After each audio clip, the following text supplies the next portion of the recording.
Welcome in all you wonderful VR enthusiasts. Today I'm going to show you a game that's like Rainbow Six Siege, but in VR on Quest 2, and it's free. So without further ado, let's get on into it.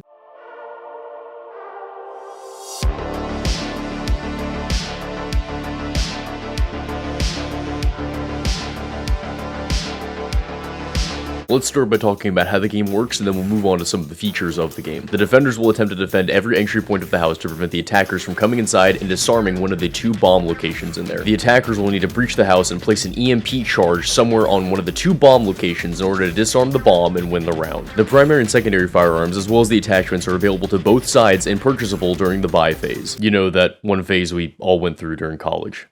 Don't judge me. However, what's different is the gadgets available to both of the teams. As you can see, both sides have access to a frag grenade, a smoke grenade, an incendiary grenade, and a healing syringe. However, the attackers have breaching foam, a drone, and a cloaking device. However, the defenders have a tripwire, a static field emitter, a proximity sensor, and a door block. The money that you get during the buy phase will increase after every round. However, like a CSGO or Valorant type playstyle, if you do not die, you get to keep it going into the next round. Let me explain to you how the gadgets operate. The static field emitter will create a shock trap. It can be placed anywhere on the ground and makes it to where the attackers moving through it will be slower and take damage over time. The tripwire acts similar to a claymore and can be placed anywhere on the floor or the walls. It'll create a red line, and if an attacker walks past that, it will detonate. There's also a proximity sensor that can be placed anywhere on the walls or the floor. If an attacker walks too close to it, an indicator will pop up on your hub, and it will also let out a very high-pitched squeal to let the rest of your team know where the enemy is. These 3 pieces of defending equipment, however, can be destroyed if the attackers shoot them. You can place these defending items anywhere you see fit in the map, or you can just straight up home alone the front entrance and make sure whoever goes through that door has a terrible time. Frag grenades have a decent explosion radius and a little bit of a bounce. However, they do not bounce as much as you would see in other games like Contractors or Pavlov, so make sure to keep that in mind whenever you're trying to use them. Incendiary grenades are great for being able to block off an area for a short period of time to where nobody can move through there without getting hurt. You can try to flank around or go right up to them using the cloaking device. This device can be used multiple times throughout the round and has a recharge, however, it does not make you 100% invisible. As you can see here, it still gives you a shimmer similar to the Halo cloaking.